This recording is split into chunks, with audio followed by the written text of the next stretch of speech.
Selamat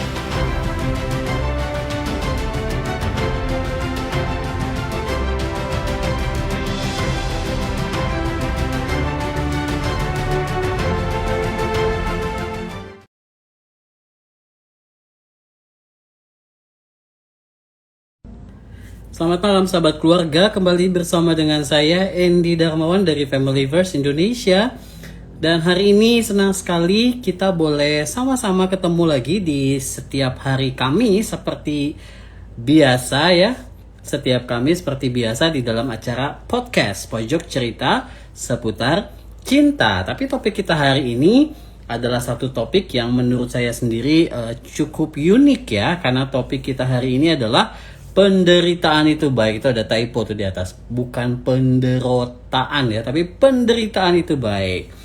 Nah, pertanyaannya adalah bagaimana kita bisa memahami penderitaan yang kita alami itu sebagai sesuatu hal yang baik, dan apa sih manfaatnya kita bisa memahami bahwa penderitaan yang kita alami itu adalah sesuatu hal yang baik untuk kehidupan kita. Dan hari ini kita akan sama-sama ngobrol bersama dengan seorang narasumber. Ada Bapak Heru Tribudi.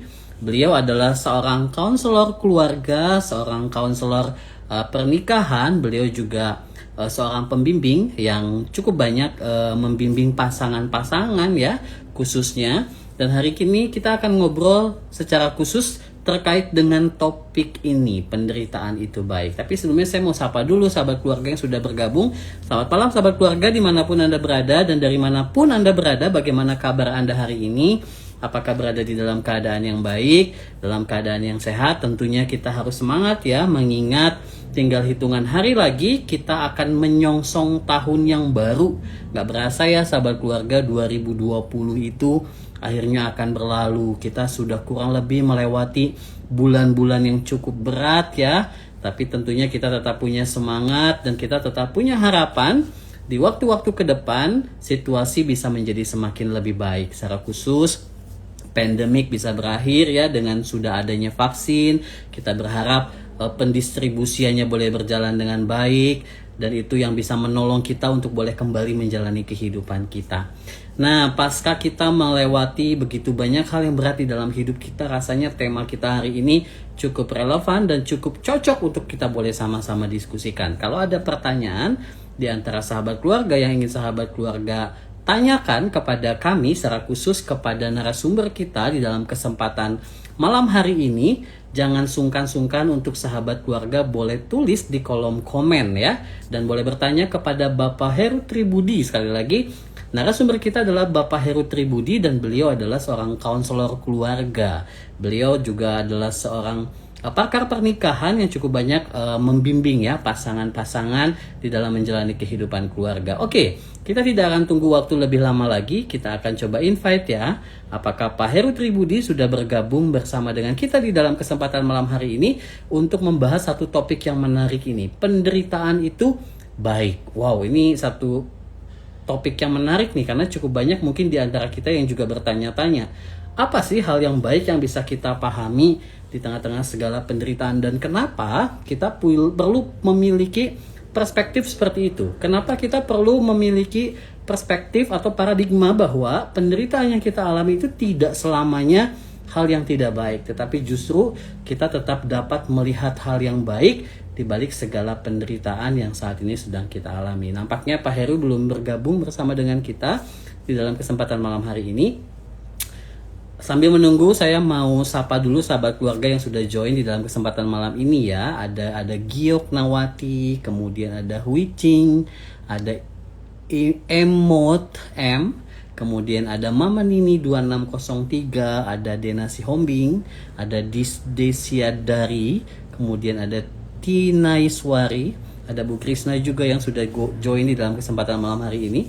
Selamat malam sahabat keluarga, gimana cuaca di tempat masing-masing? Apakah cuacanya cukup cerah ya? Kayaknya di Jakarta sendiri saat ini cuacanya cukup cerah. Tadi sudah sempat turun hujan sebentar saja ya, hanya sedikit membasahi bumi, tapi sekarang cuacanya sudah cukup cerah dan relatif cukup panas ya. Biasanya kan di bulan Desember itu sudah mulai turun hujan ya, udah mulai berasa deh ya suasana menjelang akhir tahunnya.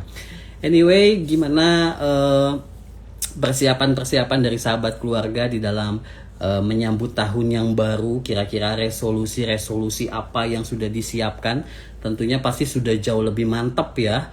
Perjalanan di tahun 2020, saya percaya setiap kita setuju mengajarkan kita banyak hal. Oke, Pak Heru Tribudi sudah join bersama dengan kita di dalam kesempatan malam hari ini. Jadi kita nggak tunggu lama-lama lagi, kita langsung invite beliau buat ngobrol bersama dengan kita di dalam kesempatan malam hari ini. Satu topik yang menarik soal penderitaan itu baik. Apa kata Pak Heru Tribudi soal penderitaan itu hal yang baik? Halo Pak Heru, selamat malam Pak. Selamat malam, Pak. Apa kabar Pak Heru? Baik, Pak. Sehat-sehat semua. Senang banget.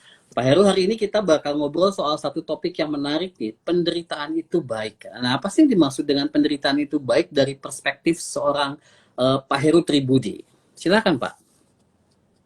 Ya, kalau bicara penderitaan berarti sesuatu yang sangat membebani jiwa seseorang, batin seseorang, sangat menekan jiwanya. Nah, itu bentuknya bisa macam-macam, Pak. Bisa penderitaan yang sifatnya jasmani, seperti orang sedang sakit, alami kelemahan tubuh, tidak leluasa secara fisik begitu karena ada keterbatasan, ada kelemahan. Tapi bisa juga bicara masalah relasi ketika orang sedang penuh konflik, ketika seseorang akhirnya terjadi perceraian di dalam rumah tangganya, ada kekacauan dalam keluarga, itu pasti juga sebuah penderitaan. Belum lagi misalnya ketika orang mengalami stres, mengalami depresi karena berbagai permasalahan hidup, soal pekerjaan, soal ekonomi, dan secara rohani juga bisa orang alami penderitaan ketika dia dikejar perasaan berdosa. Jadi kalau orang punya masalah dengan kesalahan-kesalahannya, dia dikejar perasaan berdosa, itu pasti juga menjadi sebuah penderitaan yang menekan jiwanya ya. Jadi yang disebut penderitaan itu pasti ketika berdampak pada sisi batiniahnya, pada sisi jiwanya ya. Ketika itu sudah menekan dan membuat orang terbebani, pasti sebuah permasalahan itu jadi sebuah penderitaan. Oke. Menurut saya begitu, Pak. Oke, acap kali Pak Heru, kadang ada orang tertentu ya, misalnya ketika menghadapi kesulitan sedikit saja, mungkin buat beberapa orang itu hal yang sederhana sebenarnya, tetapi karena daya juangnya cukup rendah, sehingga dia menganggap bahwa hidupnya begitu menderita, atau dia merasa bahwa semua hal di dalam hidupnya itu adalah sebuah penderitaan, nggak ada senang-senangnya, sehingga biasanya orang seperti itu berpikir bahwa mati adalah pilihan yang paling baik dibandingkan menjalani hidup dengan penuh penderitaan. Nah, kalau menurut Pak Heru sendiri ketika bertemu dengan orang seperti itu tuh Pak, emang penderitaan, bila mana sesuatu itu bisa kita anggap sebagai sebuah penderitaan gitu? Sesuatu itu masuk ke dalam level penderitaan. Gimana Pak Heru? Masalah yang sama mungkin membuat orang justru menjadi tertantang untuk menyelesaikan dan untuk maju, untuk berkembang, tetapi bagi orang lain mungkin itu dianggap sebagai penderitaan yang sangat menekan jiwanya. Itu akan sangat terkait dengan kondisi spiritualitasnya dan daya tahan jiwanya ya, mental dan spiritual itu penting sekali ya, supaya orang ketika dia meresponi sebuah permasalahan, dia tidak menjadi sangat tertekan dengan masalah itu sehingga mengalami derita batin yang berlarut-larut, tetapi dia cepat bisa bangkit dan justru memakai masalah itu untuk sesuatu yang baik di dalam hidupnya. Oke. Jadi, Apa yang ya, beda orang dengan situasi yang sama nih Pak?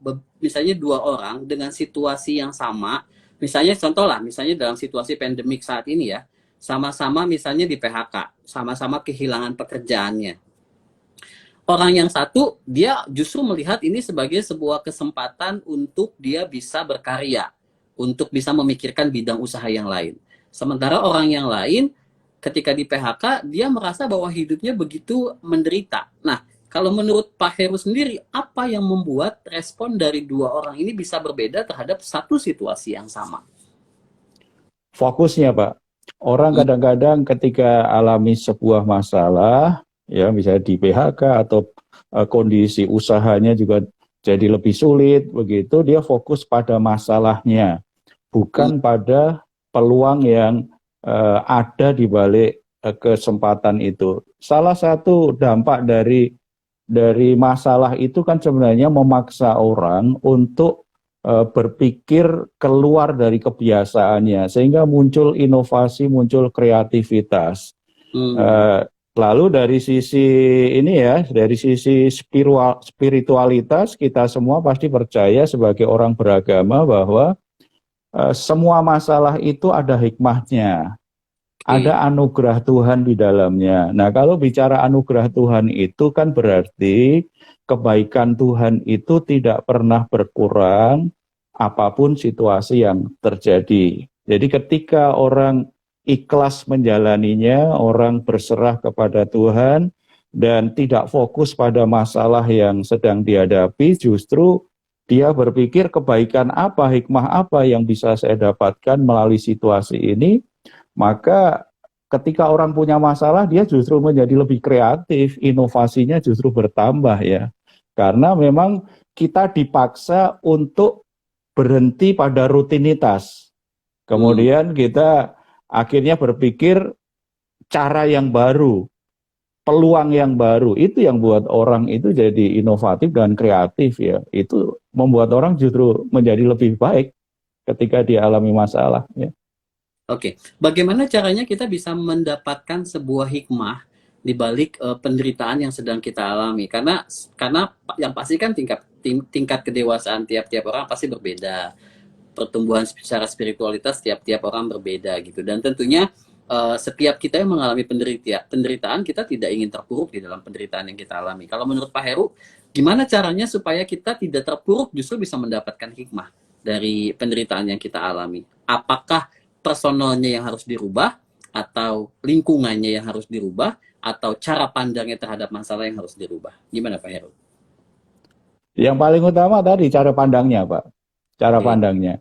Sebab kalau lingkungan, kita tidak punya kedaulatan merubah orang-orang di sekitar kita dan peristiwa yang terjadi. Kadang-kadang kan berubah begitu cepat dan kita semua nggak siap. Tetapi kalau cara pandang kita sendiri yang menentukan. Kita akan melihat sebuah permasalahan itu menjadi penderitaan yang akan merusak hidup kita, mengacaukan hidup kita, atau kita coba melihat ada apa, ada kesempatan apa, ada peluang apa di balik situasi sulit yang sedang saya hadapi. Nah, tadi kan kalau orang beragama harusnya kan dia belajar menjalani secara ikhlas dan percaya ada anugerah Tuhan. Nah, itu Hmm. sebenarnya menjadi sebuah dasar untuk orang punya pengharapan gitu. Jadi dia tidak boleh eh, hanya wah hancur saya nih, wah kacau. Kalau kita hanya berpikir seperti itu saja, nggak akan menyelesaikan atau hanya nyalahkan lingkungan, nyalahkan pimpinan, nyalahkan pemerintah, itu tidak akan mengubah situasi.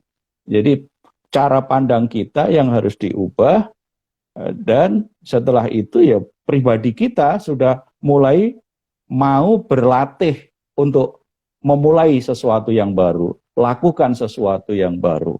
Ini saatnya saya belajar sesuatu yang mungkin belum pernah saya lakukan selama ini, yang mungkin juga bisa jadi potensi yang baik yang tersembunyi dalam hidup saya. Bisa saja orang bisa berpikir seperti itu ya.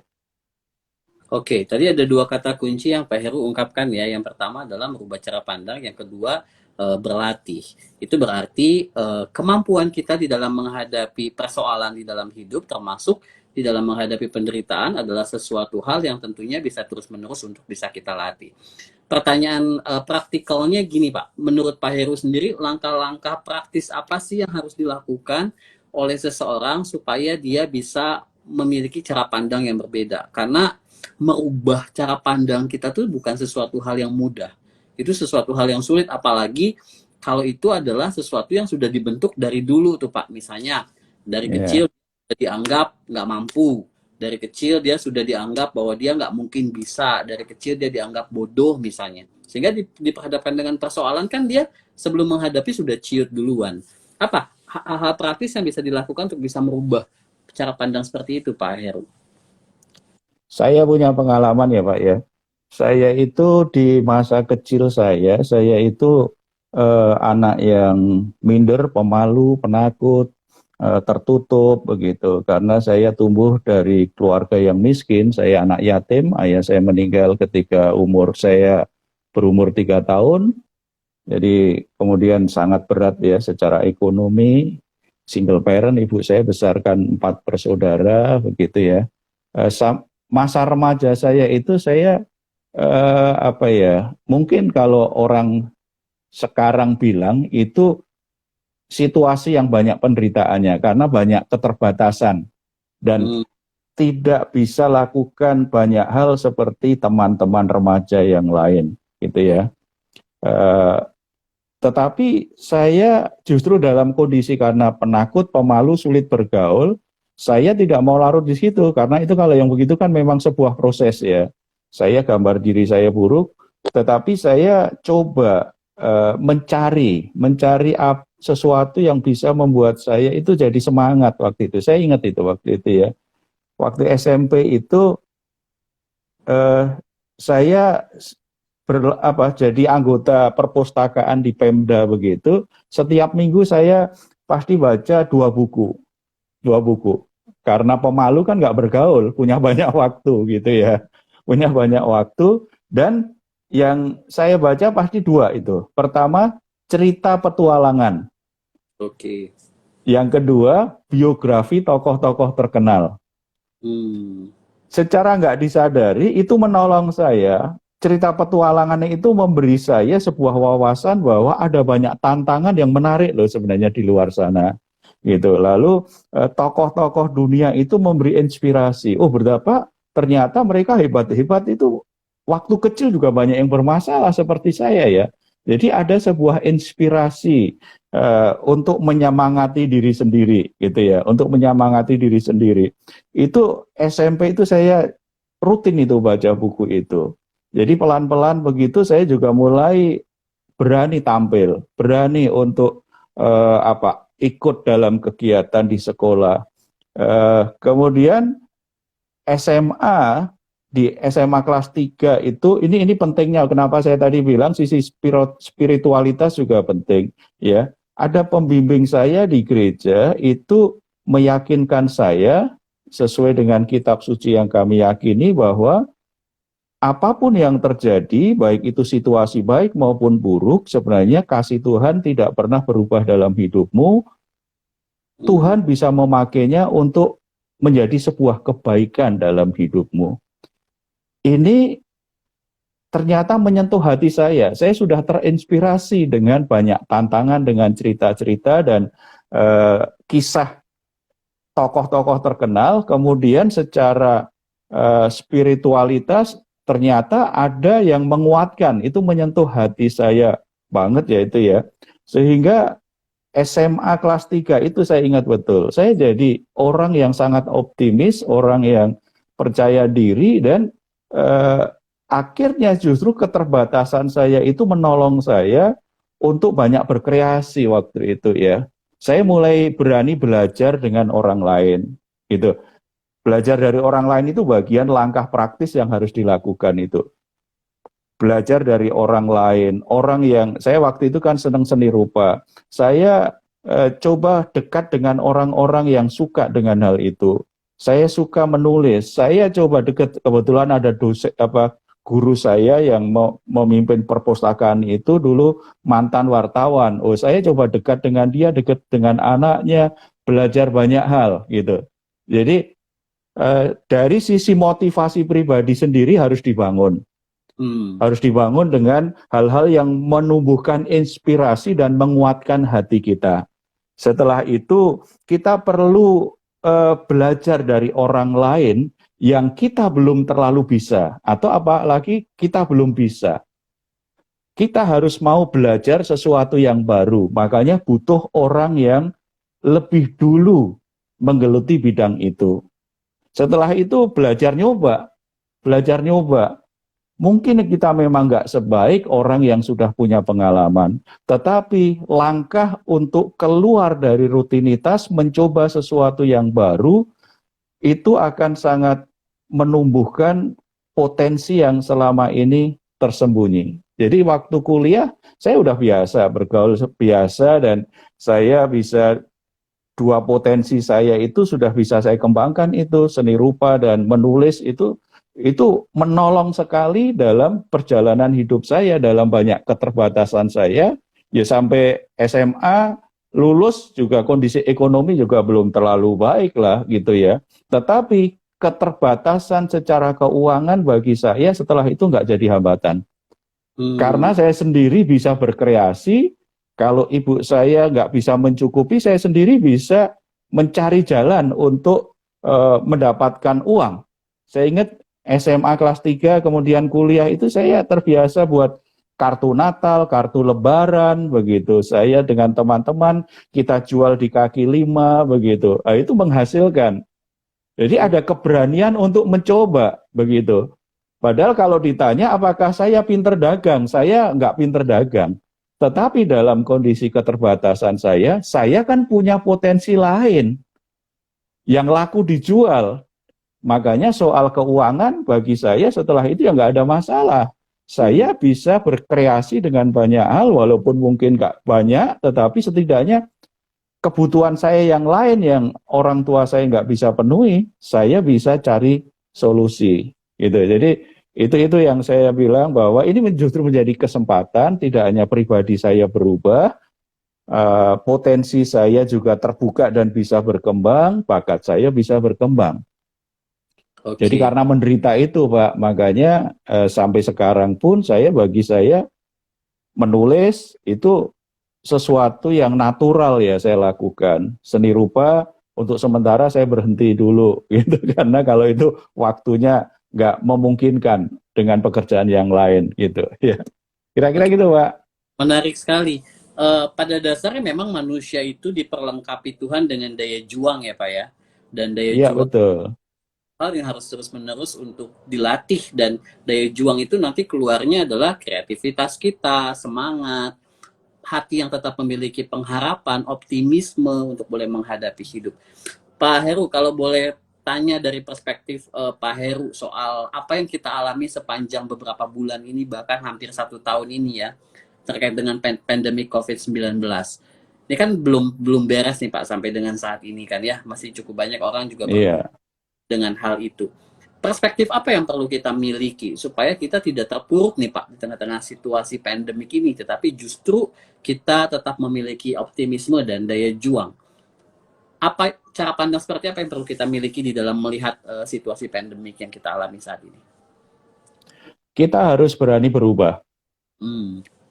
Kita harus berani berubah dengan sesuatu yang baru, dengan cara kerja yang baru, dengan kondisi yang ada. Kita tidak tahu pandemi ini berakhir kapan. Tetapi pandemi ini tidak boleh membunuh kreativitas kita dan produktivitas kita. Makanya kita harus cepat menyesuaikan diri. Pola kerjanya disesuaikan memang situasi pandemi. Gitu kan. Jadi kita harus cepat berubah. Kalau kita tidak mau berubah cepat, tidak menyesuaikan dengan situasi yang ada, maka pandemi justru memang membuat banyak orang merasa menderita. Tetapi kalau kita cepat berubah dan menyesuaikan situasi yang ada itu, cara kerja kita, cara kita mengelola apa yang sudah kita kerjakan selama ini, cara kita berkreasi, berinovasi gitu. Kalau kita coba menyesuaikan dengan situasi yang ada, maka sebenarnya karena sudah berjalan sekian lama, hampir 1 tahun, mungkin nggak menganggap ini masalah ini, situasi pandemi ini. Karena semuanya bisa berjalan dengan baik ya. Dari rumah ternyata banyak hal yang masih bisa dikerjakan. Bahkan menurut saya, produktivitas kita bisa meningkat. Karena waktu kita, apalagi di Jakarta ya. Di Jakarta ini kan misalnya ada pekerjaan misalnya gitu. Harus nyiapkan waktu di jalan itu pulang pergi 4 jam. gitu kan. Sementara mungkin di tempat itu kita 1 sampai 2 jam. Berarti kita harus pakai 2 kali lipat dari apa yang harus kita kerjakan di rumah itu hanya di jalan. Ya. Nah, sekarang kan kita dari semua bisa dikerjakan dari rumah. Berarti waktu yang harusnya terbuang dipakai di jalan itu kan kita bisa pakai maksimal di rumah. Nah, kalau kita hanya fokus pada situasi nggak enak, nggak nyaman, maka waktunya juga terbuang sia-sia. Ya. Tetapi waktu lebih yang sekarang kita bisa manfaatkan, bisa kelola begitu, pasti membuat produktivitas kita justru akan meningkat jauh sekali ya, karena waktu kita banyak sekali. Produktivitas kerja, produktivitas untuk berkreasi, lalu waktu dengan keluarga, banyak sekali sekarang. Nah, kalau bisa cepat berubah dan menyesuaikan kondisi ini memberi banyak keuntungan bagi kita. Nah, kalau kita bisa melihat ini memberi banyak kesempatan dan keuntungan lebih, maka kita jalani situasi ini ya nggak terlalu jadi penderitaan, karena kita udah bisa menyesuaikan situasinya, ya. Oke, wow, berarti memang pada dasarnya kita punya pilihan di dalam menghadapi penderitaan. Kita tidak bisa pungkiri Iya, penderitaan itu hal, tetapi respon yang kita berikan terhadap penderitaan dan cara kita bersikap, kita tetap punya pilihan-pilihan. Memilih untuk menyerah atau memilih untuk berjuang. Kalau menurut Pak Heru sendiri, kadang ada orang yang bilang begini, hidup itu jangan cari susah, hidup itu jangan cari menderita. Atau dengan kata lain dia mau bilang kalau bisa menghindari penderitaan, mendingan menghindari penderitaan. Kalau menurut Pak Heru, lebih baik mana Pak? Menghindari penderitaan atau menghadapi penderitaan? Kalau tadi kan dibilang penderitaan itu baik, dengan kata lain kita harus berani nih menghadapi penderitaan. Gimana Pak Heru? ya, penderitaan itu nggak usah ditunggu, nggak usah dicari, datang sendiri. Hmm. Datang sendiri. Nah, kalau orang berkata mencari masalah, itu berarti mungkin memang dia salah mengambil keputusan atau memang dia gegabah di dalam membuat pilihan. Tetapi dalam hidup ini secara umum, sebenarnya penderitaan itu akan datang. Menurut saya, penderitaan itu kayak musim juga lah. Hmm. Karena Tuhan tahulah waktunya kapan kita harus bertumbuh, kapan kita harus berjuang, kapan kita harus menikmati berkat-berkat yang Tuhan siapkan gitu. Jadi kayak musim, nikmati saja gitu ya. Makanya mana yang lebih tepat? Yang lebih tepat ya harus berani menghadapi masalah apapun dan mencari solusinya.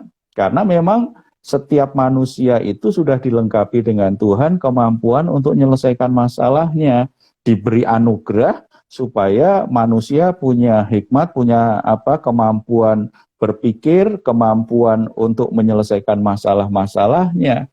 Jadi anugerah Tuhan itu tersedia bagi manusia, termasuk untuk menyelesaikan masalah-masalah hidupnya. Jadi harus hadapi. Hanya orang yang penakut, orang yang pecundang saja, ini pengecut saja, kalau ada masalah lari dari masalah dan coba melupakan. Itu orang-orang penakut. Penakut-penakut seperti itu tidak akan pernah menyelesaikan masalah, hidupnya tambah rumit biasanya. Karena akan ketika dia punya masalah, dia tidak selesaikan tapi lari dari masalah, maka dia sebenarnya sedang menciptakan masalah baru. Ketika masalah baru dia juga tidak selesaikan, lari ke yang lain, dia ciptakan masalah yang baru lagi. Makanya hidupnya jadi rumit sekali, berantakan sekali. Lebih baik kita babak belur menyelesaikan masalah kita dan menghentikan semua cita-cita kita untuk sementara, tetapi setelah itu kita dapat jalan yang lebih baik untuk bisa meraih apa yang kita harapkan. Itu jiwa pemenang seperti itu harus dimiliki oleh setiap orang ya. Wow, menarik sekali. Jadi dengan kata lain, kita harus berani menghadapi penderitaan atau persoalan di dalam hidup. Jangan pernah cari persoalan tentunya ya, jangan cari-cari persoalan. Iya. Jangan lari dari persoalan, tetapi hadapi dan selesaikan, maka kita akan menjadi pribadi yang bertumbuh. Pak Heru, di akhir live kita malam hari ini, mungkin Pak Heru boleh kasih tips-tips praktis di dalam menyongsong tahun yang baru nih Pak, karena kita nggak tahu nih ya, akhir tahun bakal kayak gimana, tahun yang baru, tahun 2021, apa yang akan terjadi. Mungkin Pak Heru sebagai konselor boleh kasih tips-tips buat sahabat keluarga di dalam menyongsong tahun 2021 yang mungkin saja kita akan menghadapi juga banyak tantangan. Silakan Pak Heru. Ya, sebelum mengakhiri tahun ini, mari kita selesaikan masalah-masalah yang selama ini belum kita selesaikan. Sebisa mungkin jangan bawa masalah kita masuk di tahun baru. Sebab tahun baru nanti pasti tahun 2021 ada masalahnya sendiri. Gitu. Berjuang untuk bisa menyelesaikan semua masalah-masalah yang tersisa yang belum kita selesaikan atau yang belum selesai gitu. Berjuang ya. Kalau toh memang belum selesai, tetap percaya bahwa anugerah Tuhan itu selalu memberi pengharapan ke depan ya. Apapun yang terjadi di tahun depan, jangan lupa bahwa harapan kita itu tidak boleh hilang. Dan harapan itu pasti dasar yang paling kuat adalah iman kita sebagai orang yang beragama. Dan yang kedua adalah ingat bagaimana perjalanan hidup kita 1 tahun ini, kita pasti juga punya banyak masalah. Toh dari sekian banyak masalah, satu persatu selesai tuh. Berarti kalau satu-satu selesai, Tuhan itu berarti pasti beri kita anugerah kemampuan untuk menyelesaikan masalah. Jadi jangan masuk di tahun baru dengan pesimis, dengan cemas. Enggak, karena perjalanan hidup kita membuktikan bahwa kita ternyata bisa keluar dari semua masalah, bisa memenangkan pertandingan hidup itu dengan baik. Jadi masuki tahun baru dengan semangat seorang pemenang seperti ini. Wow, oke. Terima kasih sekali Pak Heru, dan apa yang sudah disampaikan oleh Pak Heru paling tidak memberikan kepada kita semangat untuk boleh tetap terus menapaki tahun yang baru, mengakhiri tahun 2020 ini dengan segala persoalan yang sudah pernah kita lewati dan kita hadapi bersama-sama, dan dengan kekuatan, dengan anugerah Tuhan kita boleh melangkah untuk boleh menyongsong tahun yang baru. Terima kasih untuk sharingnya di dalam kesempatan malam hari ini Pak Heru, dan kiranya sahabat keluarga juga boleh mendapatkan hikmah secara khusus mungkin di antara sahabat keluarga yang sedang berjuang, tetap belajar untuk melihat bahwa di balik penderitaan yang kita alami tetap ada hal yang baik yang kita bisa syukuri atau hikmah yang bisa kita terima. Sekali lagi terima kasih Pak Heru untuk live dan berkati ini. Terima kasih sahabat keluarga yang sudah join. Kita akan ketemu lagi hari Selasa nanti untuk kita boleh bersama-sama kembali di live IG terakhir di tahun 2020 bersama dengan Familyverse Indonesia. Terima kasih Pak Heru, selamat malam. Selamat malam sahabat keluarga. Selamat malam. Lagi.